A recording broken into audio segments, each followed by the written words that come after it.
दोस्तों, स्वागत है आपका सत्यम क्लासेस पर।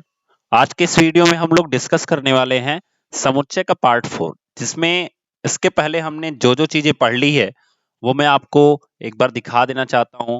जो लोग हमसे पहली बार जुड़े हैं वो चैनल को सब्सक्राइब कर सकते हैं और बेल आइकन को प्रेस कर सकते हैं, जिससे उन्हें टाइम टू टाइम नोटिफिकेशंस मिलता रहे। तो ये सारे सेट्स को, जितने क्वेश्चंस आपको दिख रहे हैं, ये जो आपका कॉन्सेप्ट दिख रहा है a-b, इसको हमने पिछले वीडियो में डिस्कस कर लिया है। और पिछले वीडियो की जो लिंक है वो आपको डिस्क्रिप्शन बॉक्स में, ऐसे वीडियो की लाइव चैट अगर आप क्लोज करोगे तो वहां पे आपको दिखेगा इस तरह का एक एरो। उस एरो पे क्लिक करोगे, डिस्क्रिप्शन बॉक्स खुल जाएगा और वहां पे आपको थर्ड सेमेस्टर की जो भी मिलेगी प्लेलिस्ट, उस पे जाओ और सारे वीडियोज आपको वहां पे ऑलरेडी प्रोवाइडेड हो जाएंगे।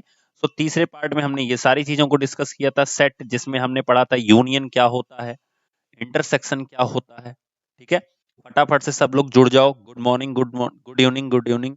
बिल्कुल जुड़ जाओ और शेयर कर दो पहले, फिर हम लोग सेशन को स्टार्ट करते हैं। ज्यादा से ज्यादा शेयर करो और सबसे पहले तो लाइक करो वीडियोज को। ये सब मुझे कहना पता है। सोचो, फ्री ऑफ कॉस्ट यहाँ पे सारी चीजें आपको प्रोवाइड की कराई जा रही हैं।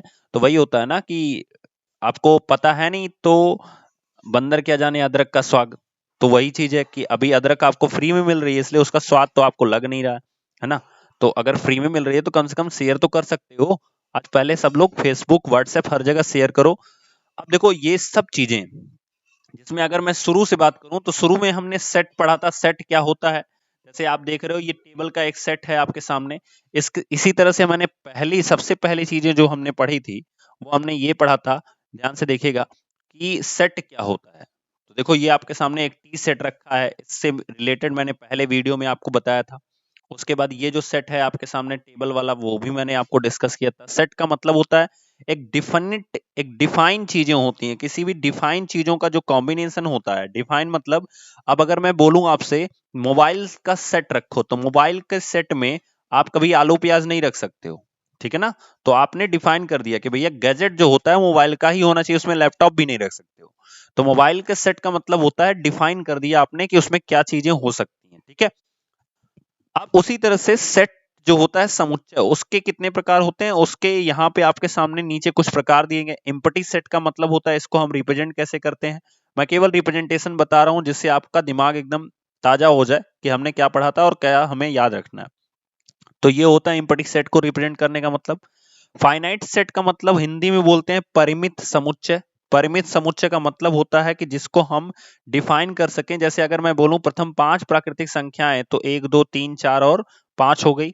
इनफाइनाइट सेट का मतलब होता है कि मैंने बोल दिया कि प्राकृतिक संख्याओं को लिखिए, तो 1 2 3 4 5 एंड डॉट डॉट डॉट। आपको पता ही नहीं है कि कहां तक लिखना है, क्योंकि प्राकृतिक संख्याएं तो वही होती हैं जिनसे हम गिनती कर सकें।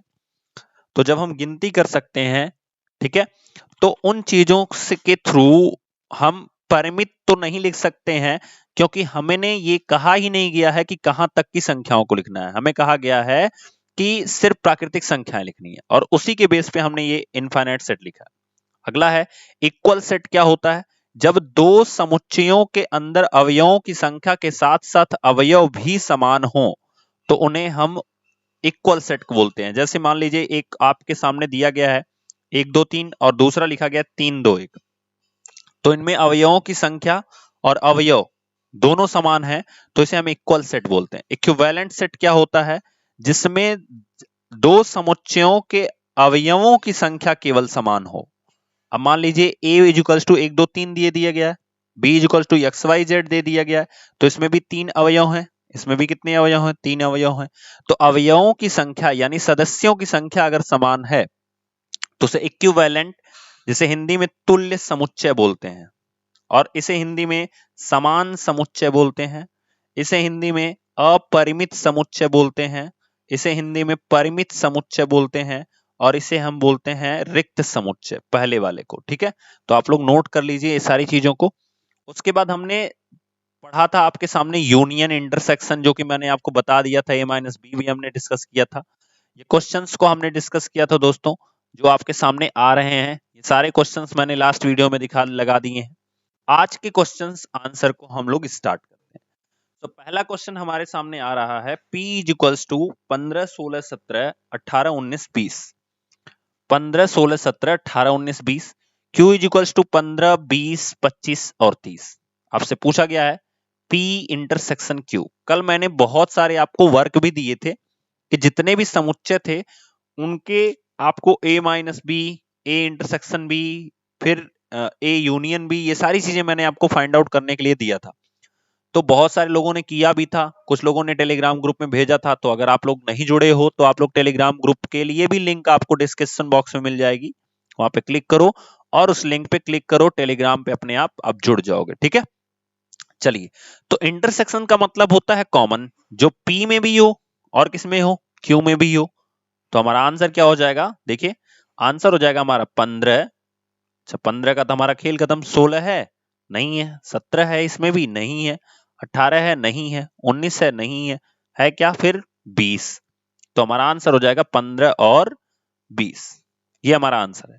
अब आपको मेरा क्वेश्चन ये है, पहला नंबर, कि आप P यूनियन Q जल्दी से कमेंट करके बताओ मुझे कि P यूनियन Q क्या होगा। ध्यान से कमेंट करके बताइए फटाफट, बहुत जल्दी से जल्दी सब लोगों का आंसर आ जाना चाहिए।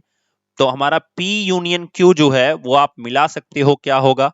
अगर आप कॉपी पेन लेके भी बैठा करो, आप अपनी कॉपी में लिख लो, तो P यूनियन Q का आंसर होगा 15, 16, 17, 18, 19, 20, 25 एंड 30। तो ये आंसर होगा हमारे P यूनियन Q का।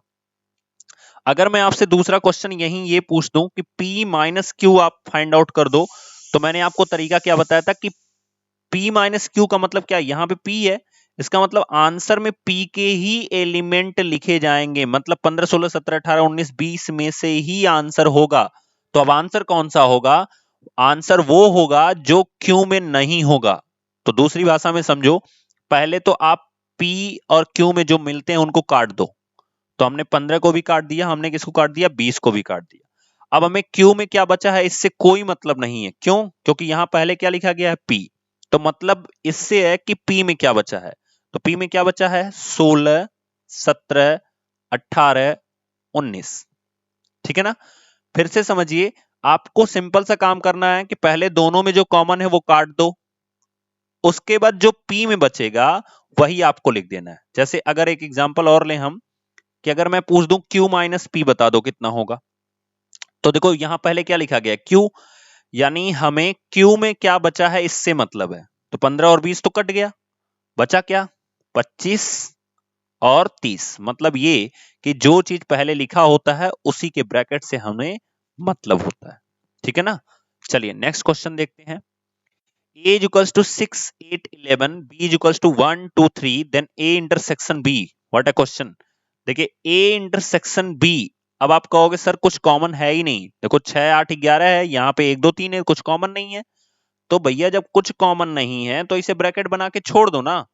और इस तरह के समुच्चय को हम क्या कहते हैं, इसे हम बोलते हैं रिक्त समुच्चय। अभी मैंने थोड़ी देर पहले पढ़ाया कि इसे हम क्या बोलते हैं, रिक्त समुच्चय या इम्पटी सेट बोलते हैं। इम्पटी सेट बोलते हैं, इस चीज को ध्यान में रखिएगा।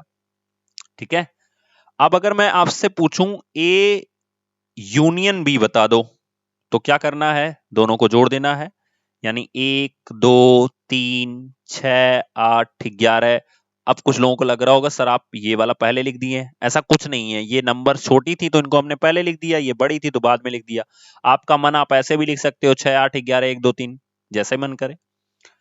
अब यहां पे समझिएगा, A माइनस बी अगर हमसे पूछ ले तो हम क्या करेंगे, तो भैया आंसर A वाले में से ही करेंगे। तो सबसे पहले जो कॉमन है वो काट दो, तो कॉमन तो कुछ है नहीं। तो फिर A माइनस बी में ए वाला जो सेक्शन है पूरा का पूरा वो लिख दिया जाएगा, क्योंकि कॉमन कुछ था नहीं तो हमारा कुछ कटा नहीं। बचा क्या, 6, 8, 11। तो 6, 8, 11 हमारा आंसर हो जाएगा। अगर मैं आपसे पूछ लूं बी माइनस ए, तो ये क्या होगा। तो पहले कॉमन काट दो, तो कॉमन कुछ नहीं है, तो बचा क्या बी में। बी में हमें ढूंढना है क्योंकि बी पहले लिखा है। ठीक है ना। और इसका पूरा कॉन्सेप्ट समझने के लिए पिछले वीडियो को आप देख सकते हो। तो ये 4 तरह के क्वेश्चन और भी यहाँ पे बन सकते हैं जो कि आपके सामने रखे गए हैं। अगला सवाल देखते हैं। 3, 4, 6, 9, 12, 2, 3, 6, 8, 12 और आपसे पूछा है A माइनस बी। ध्यान से समझिएगा, तो a माइनस बी का सेक्शन का मतलब ये हुआ कि पहले जो कॉमन है वो काट दिया जाए। तो भैया 3 है, 3 काट दो। 4 है तो यहां 4 नहीं है।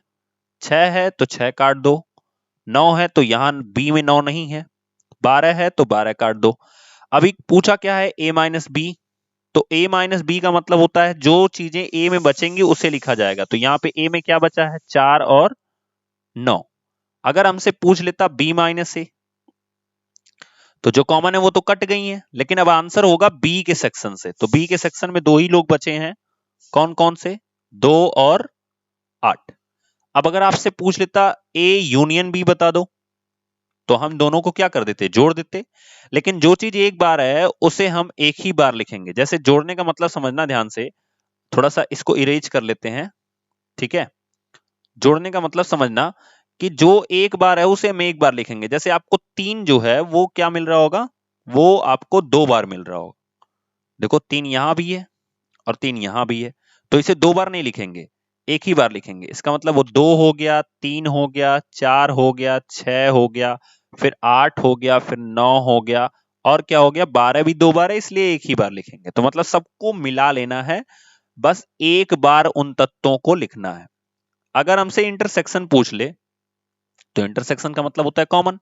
तो कॉमन क्या क्या मिला है, 3 है ना, 3 दोनों में है, फिर उसके बाद 6 दोनों में है और 12 दोनों में है। तो इस तरह से हमारा आंसर हो जाएगा 3 6 12 इंटरसेक्शन का। चलिए next question, and I think ये लास्ट क्वेश्चन होगा, नहीं चलिए इसके बाद एक और है। तो 10वें क्वेश्चन में हमसे पूछा गया है a माइनस बी। तो देखो a माइनस बी की वैल्यू कितनी हो जाएगी। अब हमें जो कॉमन है वो काट देना है। तो 3 यहां पे भी है, यहां पे भी है, 5 यहां पे भी है, यहां पे भी है। a में बचा क्या, 0 और 1, तो आंसर हो गया 0 1। अगर आपसे पूछता b माइनस ए, तो जो कॉमन है वो कट ही गया है। b में बचा क्या है, 2 4 6, तो आंसर क्या हो गया, 2 4 और 6। अगर आपसे पूछता a यूनियन b बता दो, तो दोनों को हम ऐड कर लेते हैं, यानी 0 1 2 3 4 5 और 6। ये करते करते आपको एक्सपीरियंस हो जाएगा कि आप ऐसे करते लिखते रहोगे। और अगर इंटरसेक्शन बी पूछ लेता, तो हमें क्या करना होता, तो जो कॉमन है उनको लिख लेते। तो देखो 3 और 5 दोनों में है, तो हमारा आंसर हो जाता 3 और 5। इस तरह से हमारा ये आंसर हो जाएगा। अगला क्वेश्चन है, ये आपको होमवर्क है जिसको आपको करके बताना है। बस मैं आपको एक छोटी सी चीज बता देता हूं, एक एग्जाम्पल दे देता हूं आपको। इसके पहले मैं ये चीज पढ़ा चुका हूं, उपसमुच्चयों की संख्या। तो उपसमुच्चयों की जो संख्या होती है वो उसका फार्मूला होता है। उपसमुच्चयों की संख्या कैसे आप पता कर सकते हो, तो उपसमुच्चयों की संख्या का फार्मूला होता है 2 पर घात n, जहां पे n जो है ये नंबर ऑफ एलिमेंट को रिप्रेजेंट करता है। एलिमेंट का मतलब होता है अवयव, सदस्य। जैसे देखो 1 2 3 एलिमेंट है यहाँ पे, है ना। तो अगर हम 2 पर घात 3 लिखेंगे तो कितने उपसमुच्चय बनने चाहिए, 8। चलो बताओ सब लोग कौन कौन से उपसमुच्चय बनेंगे। तो उपसमुच्चय का मतलब आपको समझाया था मैंने कि आपको बेटों बेटों के गुणों को प्रदर्शित करना है ना। कितने बेटे इसके बन सकते हैं, कितने। तो देखो कितने बन सकते हैं, एक ऐसा भी बन सकता है जिसके अंदर पूरा का पूरा क्वालिटी पाया जाए, यानी 1 3 5 पूरी क्वालिटी पाई जाए। एक ऐसा बन सकता है जिसमें केवल 1 की क्वालिटी हो, कोई ऐसा बन सकता है जिसमें 3 की क्वालिटी हो, कोई ऐसा बन सकता है जिसमें 5 की क्वालिटी हो। अब कुछ लोगों के मन में ये भी हो रहा होगा, सर कुछ ऐसे भी बन सकते हैं जिसमें 1 और 3 की क्वालिटी हो। कुछ के मन में ऐसे बन रहे होंगे कि जिसमें सर 1 और 5 की क्वालिटी हो। कुछ के मन में बन रहे होंगे कि जिसमें 5 और 1 की क्वालिटी हो। तो ध्यान से समझिएगा, अगर आप 5 और 1 करोगे तो यही तो क्वालिटी है, बस फर्क इतना होगा कि वो 5 और 1 ऐसे लिखा जाएगा, लेकिन गुण तो यही है ना। तो क्या फर्क पड़ता है। तो 5 के साथ 1 सा रिलेशन हुआ नहीं, अब 5 के साथ 3 देख लेते हैं। तो 5 3 तो कहीं है नहीं, इसका मतलब ये वाली क्वालिटी मिल सकती है, यानी 3 5 या 5 3 कर सकते हैं। ठीक है, अभी देखो पहला काम सीखो ध्यान से, कैसे हम उपसमुच्चय बनाते हैं। अगर यहाँ पे 3 बंदे हैं तो उस पूरे को लिख लो, उसके बाद एक एक लोगों को लिखना स्टार्ट करो। एक एक का हो जाए तो दो दो लोगों का जोड़ा बनाना शुरू करो। दो दो का हो जाए तो 3 का, तो 3 का तो हमें बना ही लिए हैं। लेकिन याद रखना कोई ऐसा बच्चा भी हो सकता है जिसके अंदर क्वालिटी ही ना पाई जाए, वो तीनों क्वालिटी ना पाई जाए, तो इसे हम बोलते हैं सबसेट, उपसमुच्चय। तो 1 2 3 4 5 6 7 और 8 उपसमुच्चय। देखो 8 यहां आया भी था। तो इस तरह से दोस्तों हमारा आज का पूरा सेशन फिनिश होता है। जो लोग अभी तक नहीं जुड़े हैं उन्हें फॉरवर्ड कर दो अपने कॉलेज के ग्रुप में हर जगह, क्योंकि नेक्स्ट क्लास जो है वो आपकी बैंकिंग से है। कितने तरह के चेक होते हैं, कितने तरह के खाते होते हैं, ये सब डिटेल में हम लोग जानने वाले हैं अगली कुछ क्लासेस में। सो उसको मिस ना कीजिएगा।